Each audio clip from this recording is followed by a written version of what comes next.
Hey everyone, this is the LEGO City main square set. All of these things come in one single box. All those figures, different types of objects as well, ranging from a motorcycle to a building that's actually fairly tall. So I'm going to go through all of this somewhat casually, but I do want to let you know that I am going to do multiple videos about this one set, looking at it from multiple perspectives, so stay tuned for those.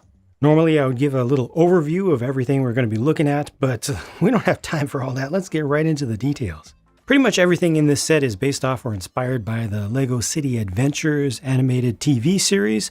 So if you've watched that series, and I do recommend it if you want just a little bit of extra LEGO related entertainment, regardless of your age, you'll end up recognizing some things throughout this, including some smaller details as well as the major things. Like this right here is intended to be a really scaled down and really simplified version of City Hall from that show. So you've got the main entrance down here, a couple doors that open, a little bit of detail up above, a couple of animals that were seen in episodes throughout. And a major thing to keep in mind with this entire set, with every single thing that you see here, is that this is a 6+ set. It's designed for kids 6 years old and up. So that's a fairly low bar, and that explains why a lot of the construction methods are pretty straightforward. Like almost everything on this entire build here is done with just studs straight up, just large blocks placed on top of each other,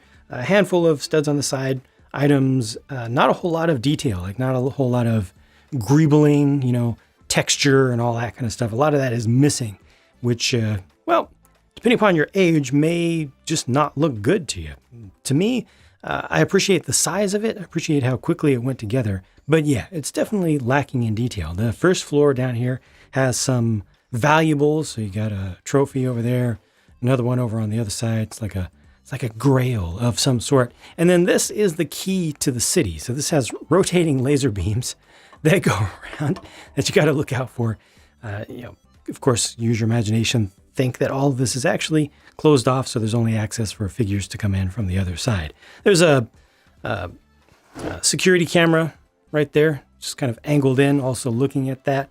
But yeah, access to get figures in here is rather limited. Like you can put a figure or two on each side over here, each of these little side wings, and these are attached by just Technic pins, so you can pull all that off if you want, but there's no other way to put it together. It's not really a modular system or anything like that. But, this is just really simple. So this is basically just a display case. It doesn't even have glass over the front or the back of it. So you could easily, again, depending upon what you want to do with your imagination, just imagine somebody comes around the back and just grabs the thing.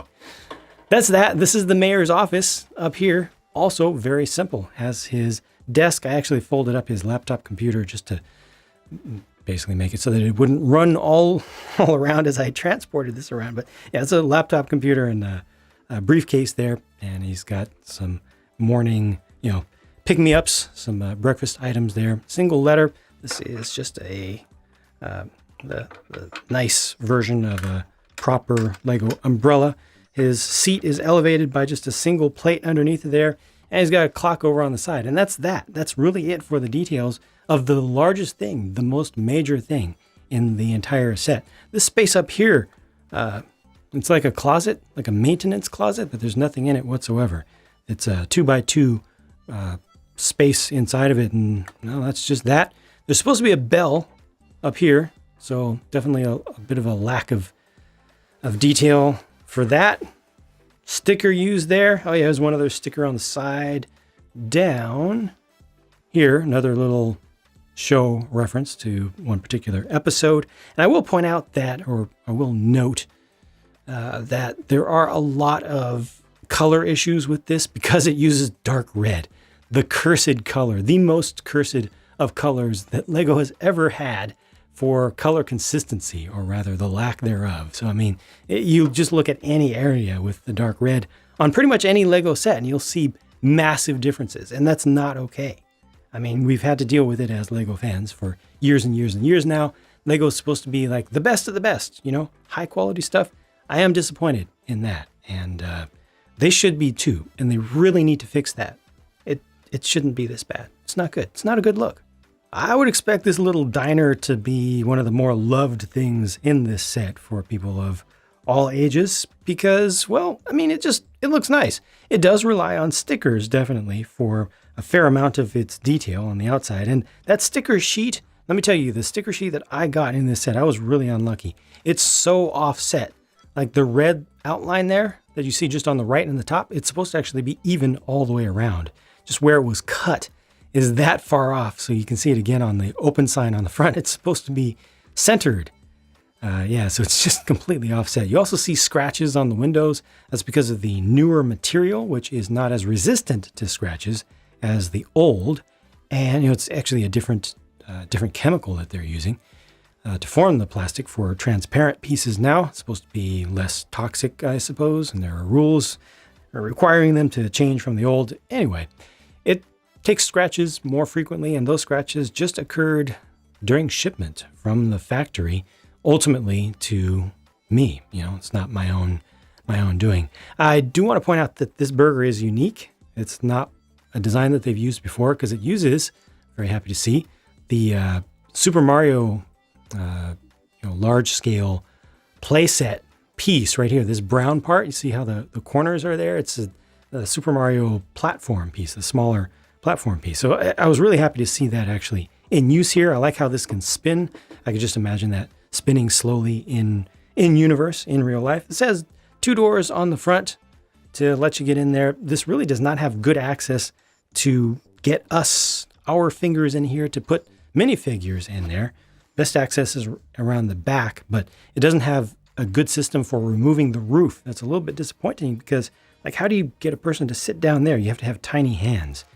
And even at that, it can be a little bit frustrating. One relatively small burger there that actually can be held in the hand of a minifigure. It has an open anti-stud on the underside of it.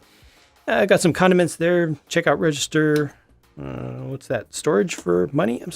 I'm assuming this is really the kitchen area over here. Little area with the coffee dispenser, stove. It's got a range with a hood over the top of it. There's also a pot inside of this little cupboard down there at the base, and that's that. It's simple. I really wish it had more access, but I do like the look of the thing from pretty much every angle. Always, we get buildings that are open around the back, but I feel like this can be finished off completely. If you want to elevate it, finish it off by just putting a flat back on it, and I think it looks pretty nice. I also like the sign too. Now, this light rail tram triggered a lot of controversy before the release of this set. If I recall correctly, some people had seen pictures of it and then started describing like pictures of the box art before the picture really started to circulate a lot. And then once people saw the picture, it looked just on the front of the box like this was a monorail. And people got their hopes up about the return of monorail to Lego, but it's not.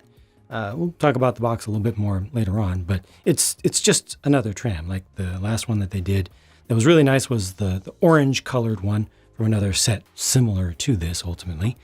And well, it's a little light rail thing. It will run on regular Lego tracks, any of the tracks that they've made since the beginning. It's like just their standard gauge. So that's good. This is articulated in the center, and to get access inside of this, we'll just take one end for an example. All this pops up. This is just a recolor to regular yellow. Come on. I'm trying to get that to separate in there.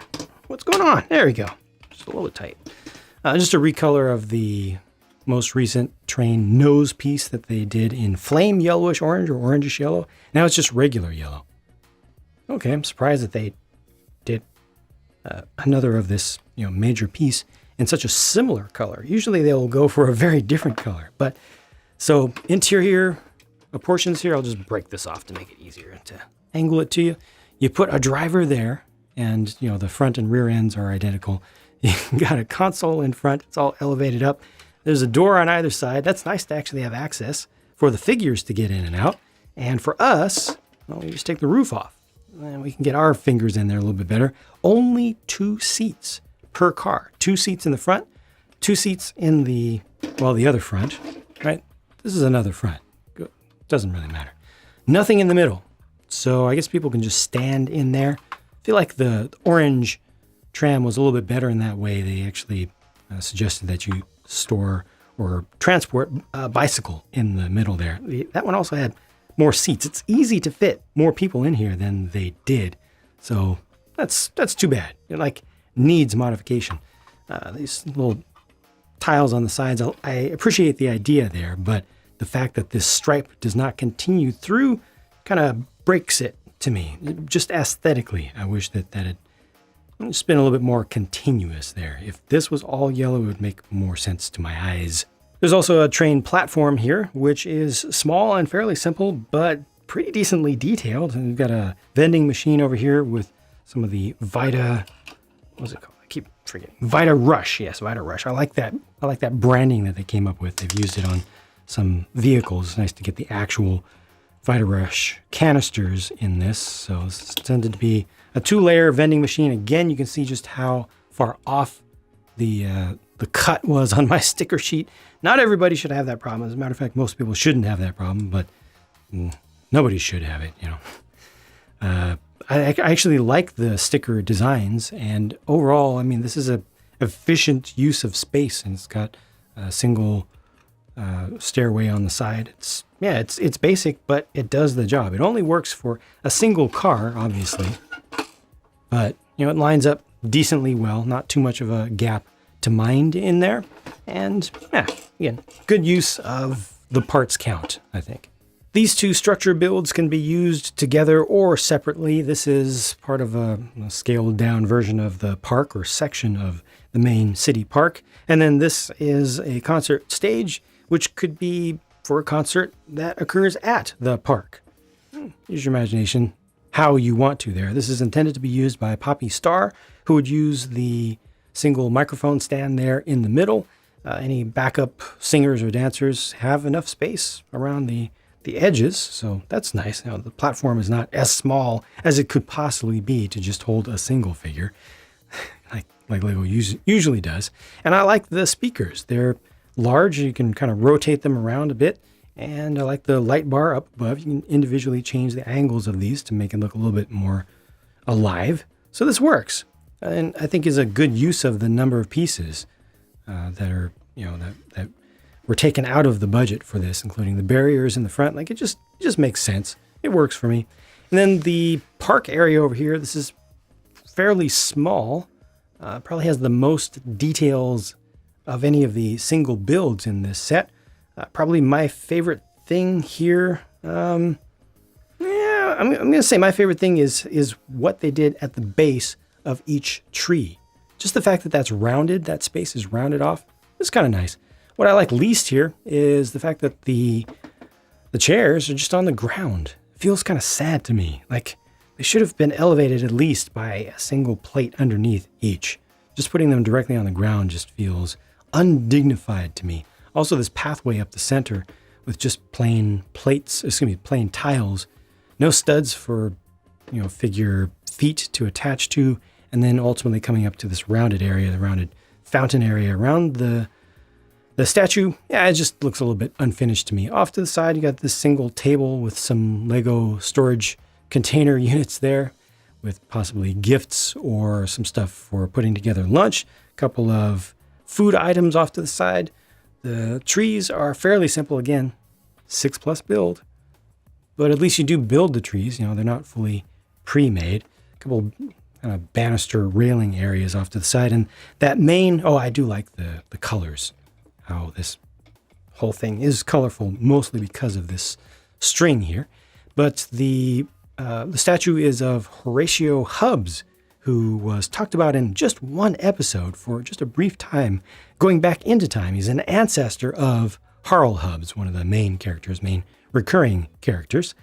In the set, or in the entire universe of Lego City Adventures, back in the day, way back in the day, long time ago, the city was under siege by a pirate named Captain Nosepatch. That's what it was, Nosepatch. He actually had a patch over his nose rather than one eye.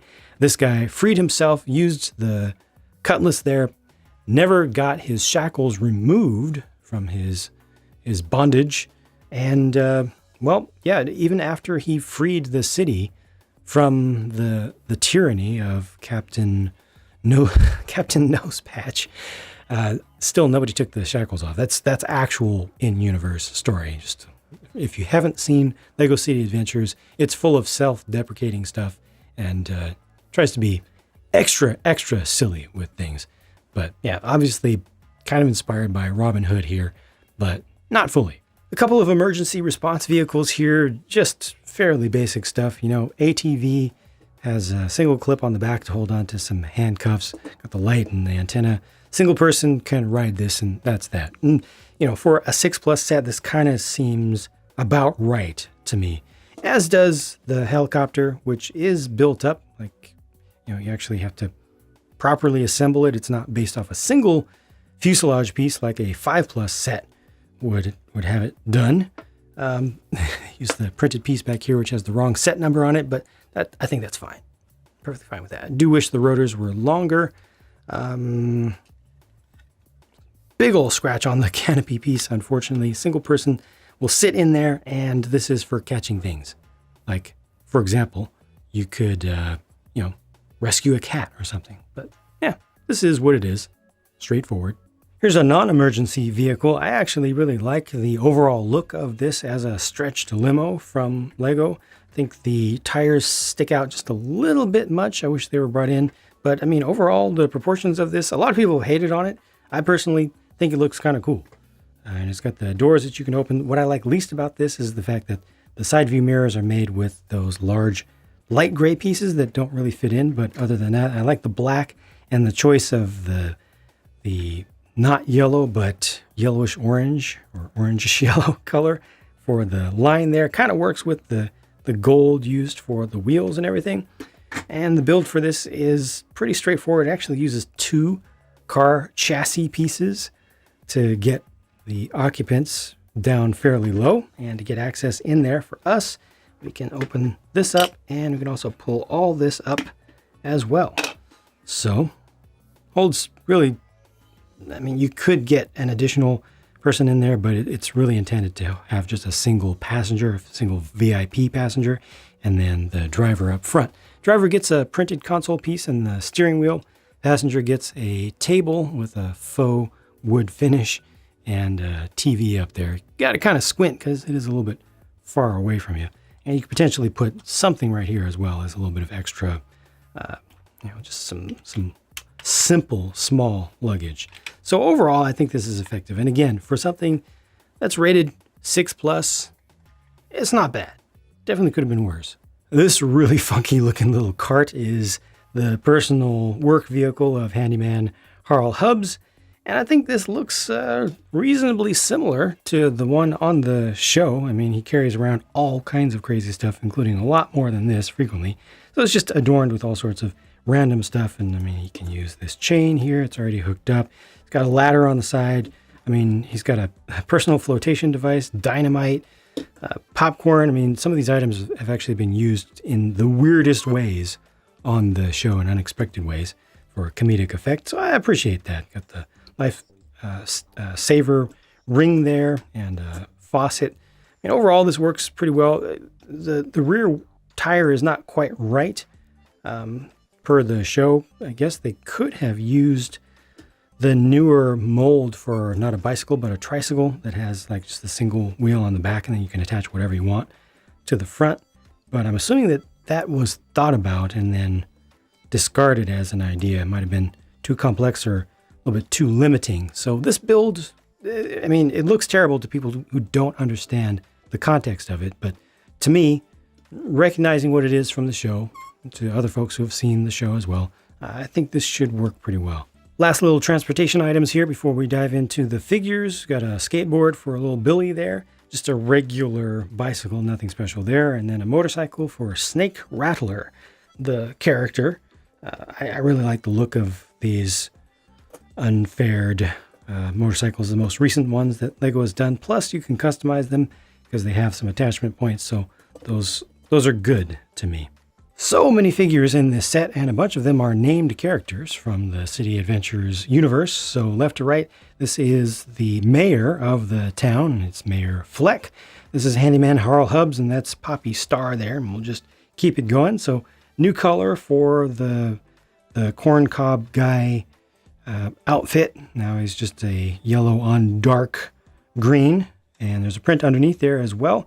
New torso print for Poppy Star. It's unique to this set so far. I appreciate the fact that Harl Hubbs in the middle is fully decked out. Like he's got the utility belt and he has print for the legs and even going through the hip as well. Looking underneath this one, there's print on that torso. Also, unfortunately, that sash won't go around his outer outfit. And behind here, you're also going to see a bunch of alternate faces throughout this set. So nothing for him, unfortunately. That's a good one. That's a good one as well. And pretty good stuff here in general. Here we have Duke Detain, Freya McLeod, and bad guy Snake Rattler. Duke Detain gets the dual molded arms, which actually look really good this time around. Freya has her unique, not unique to this set, but unique to her print for her mug there to have some hot cocoa, not coffee. And dual molded hairpiece for her as well with the fireman's hat built into that. Good prints on the backs of these torsos. Yes, do like those. Alternate face there for Duke Detain is not too different. You know, both are happy faces, but that does work. It is useful for him. Alternate face for Freya McLeod is excellent because that's straight out of the show. She often will spit, just when surprised or aghast suddenly with news, she'll spit out the hot cocoa that she's sipping while the mug is still to her face, and then it'll look like that. So that's unique and cool to see that they actually did that. The two characters on the left here are also named. I don't remember their names quite offhand, but they were both McLeods. He is the brother of Freya McLeod, so that's the sister-in-law of Freya McLeod. I remember that face from the show, but I don't remember where she was or what she was doing. Might have had a different torso as well. But, I mean, these are just ultimately regular people, just regular citizens, and they're good to see. Variety of happy expressions, prints around the backs of the torsos as well. Different colors for, unusual colors for the legs, and alternate faces for all three. This is the train driver / conductor. This is the limo driver, and that's just another random person. May have actually had a cameo on the show. I don't recall in particular. Things that stand out here for me, this doesn't look like an appropriate outfit for this day and age. It just looks a little dated, and just the color scheme doesn't match with like the company colors for the tram here. Also, his face is poor. Like the printing quality is just really bad. I got really unlucky, with that one. It's just wrong. Kind of needs to be replaced. And then finally, over here on the right, there's been a bunch of controversy about this. Officially, this is the first ever Lego character to have a hearing aid. Officially, that is a hearing aid. A lot of people will see it as a Bluetooth earpiece. It's only on one side, which is odd. Makes it seem more like a Bluetooth earpiece, but officially, according to a Lego employee, it is a hearing aid. But if you want it to represent a Bluetooth earpiece, then go for it. And I wouldn't be surprised if Lego in the future uses that officially as a representation of a Bluetooth earpiece. I mean, it's just a piece of plastic with a print on it. So either way you use it, it's nice to get something new. And the quality is pretty good. And the quality of that face also, it's a new design. And it's printed really, really well, unlike dude over here. Lastly, these are Billy and Madison, and, well, they're kids and they look cool. They look really happy. The propeller piece here can be used for all sorts of adventures if you use your imagination a little bit, or just follow the show. And I like the hairpiece on the right, as well as the smile. Got an alternate smile there as well. That's a cool face. Just so genuinely, deeply jovial. It's like not. It could be laughing or could just be super happy. So it just brings a smile to my face too. These are the spare leftover pieces, and you can see there are some nice little items to get in there that are relatively uncommon. So not a whole lot of pieces given the size of the set, but